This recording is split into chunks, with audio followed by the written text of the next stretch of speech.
চট্টগ্রাম মহাসড়কে এমন ভয়াবহ দুর্ঘটনা আজ আমি জীবনের প্রথম দেখলাম। দুঃখের সাথে বলতে হচ্ছে, মানে কোথায় বসবাস করতেছি? আদৌ কি আমরা বাংলাদেশে আছি? আর কত লাশ পড়লে এটা 4 লাইন থেকে 6 লাইন হবে? আর কত লাশ পড়তে হবে সরকারের দৃষ্টি আকর্ষণের জন্য? আর কত লাশ পড়তে হবে? বাংলাদেশের এই কক্সবাজার চট্টগ্রাম আরাকান মহাসড়কে এমন কোনো দিন যায় নাই যেদিন একটা হলো লাশ পড়া নাই। আজকের দিন দেখেন প্রায় 15 থেকে 16 জন লাশ পড়েছে এখানে।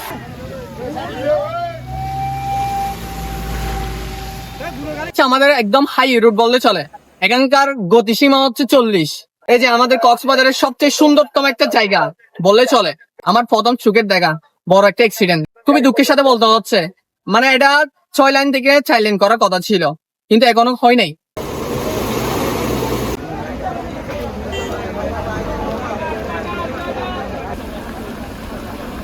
মৃত্যুপুরী নামক চট্টগ্রাম কক্সবাজার মহাসড়কের মধ্যে একটা মর্মান্তিক দুর্ঘটনা ঘটে গেছে।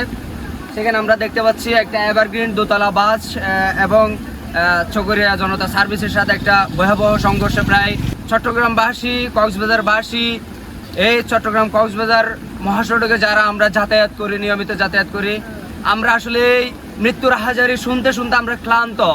আমরা এই মৃত্যুর আহাজারি আর শুনতে চাচ্ছি না। আপনারা দেখতে পাচ্ছেন দিনের পর দিন একের পর এক মর্মান্তিক দুর্ঘটনার মাধ্যমে কেউ হারাচ্ছে পিতা, কেউ হারাচ্ছে মাতা, এভাবে তাদের স্বজনদের আহাজারিতে এই চট্টগ্রাম কক্সবাজার মহাসড়ক এক কালো অধ্যায়ের নাম হয়ে দাঁড়িয়েছে। এই রাস্তাটা মানে আর আমি শুধু একটা কথা আমি বলবো, সরকারের কাছে দৃষ্টি আকর্ষণ করার জন্য আমি জানতে চাচ্ছি আর কত লাশ পড়লে এটা 4 লাইন বা 6 লাইন হবে? আমি আর কোনো কিছু বলতে চাই না। এই লাশের কোনো মূল্য নাই বাংলাদেশের জনগণের, বিশেষ করে কক্সবাজারের সাধারণ মানুষের রক্তের কোনো মূল্য নেই। এমন কোনো দিন যায় না কক্সবাজার চট্টগ্রাম মহাসড়ক আরাকান সড়কে কোনোদিন অ্যাক্সিডেন্ট হয় নাই, দুর্ঘটনা হয় নাই, একটা লাশ পড়ে নাই। আজকের দিনই আমি অনলাইনে দেখলাম প্রায় 30টা মতো লাশ পড়েছে মানে আরাকান মহাসড়কে। মানে আর কত লাশ পড়তে হবে এটাকে 4 থেকে 6 লাইন হওয়ার জন্য? সরকারের দৃষ্টি আকর্ষণ করার জন্য আর কত মানুষের মৃত্যু? সরকার আর কত মৃত্যু দরকার আমি জানতে চাই।